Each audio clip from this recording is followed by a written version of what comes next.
Hello दोस्तों, मुझे उम्मीद है कि आप सेफ हैं और अच्छी हेल्थ में हैं।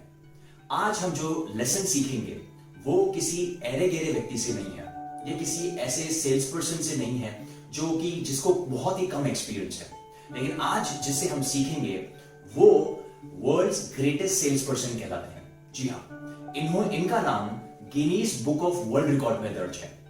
फ्रेंड्स, मैं जिनकी बात कर रहा हूं उनका नाम है मिस्टर जो गिर्रार्ड। जो गिर्रार्ड एक अमेरिकन सेल्स पर्सन थे।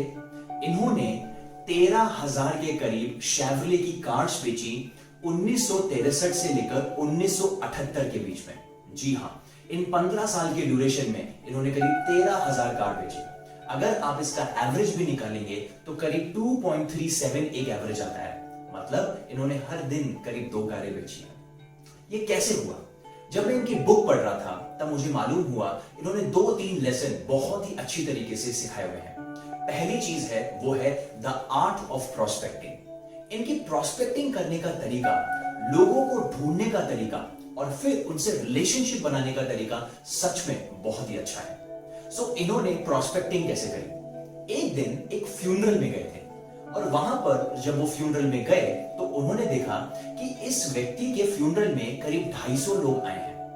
तब उनके दिमाग में ये चीज आई कि एक व्यक्ति जब जाता है तो औसतन एक व्यक्ति अपने पूरे जीवन काल में करीब 200 से 250 लोगों को जानता ही जानता है।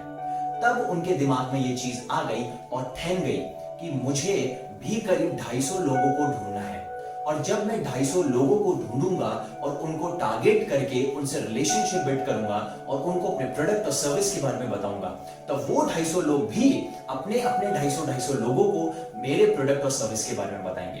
तब आप सोच सकते हैं कि अगर एक व्यक्ति 250 लोगों को जानता है तो अगर जो गिर्रार्ड 250 लोगों को टारगेट करते हैं तो 250 इंटू 250 इंटू 250 कितने लोग हो जाते हैं।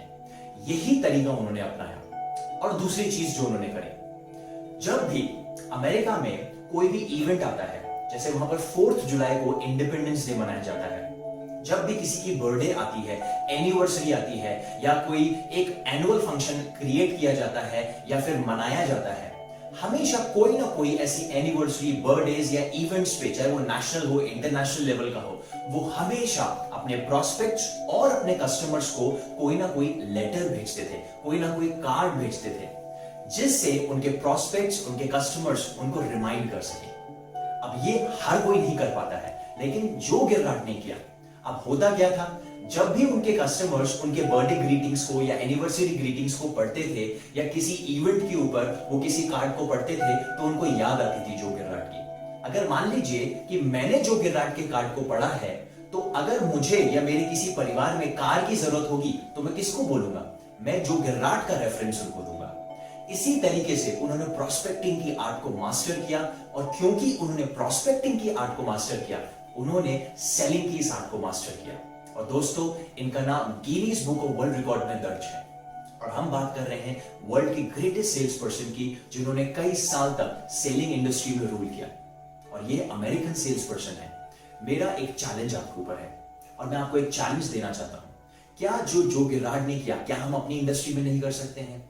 आज के टाइम पे हमें व्हाट्सएप, लिंक्डइन, फेसबुक, अलग अलग तरीके के सोशल मीडिया प्लेटफॉर्म्स दिए गए हैं।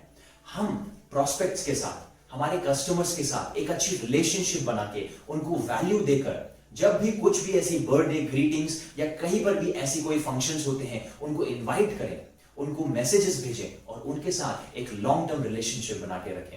मैं आपको सच बताना चाहूंगा, ये एक रिलेशनशिप बेस्ड सेलिंग का बहुत ही कारगर तरीका है। मुझे उम्मीद है कि आप ऐसा कर पाएंगे। मुझे उम्मीद है कि आपने इस सेशन में कई नई बातों को सीखा होगा। अगली बार फिर मिलेंगे एक नए टॉपिक के साथ। तब तक के लिए थैंक यू सो मच।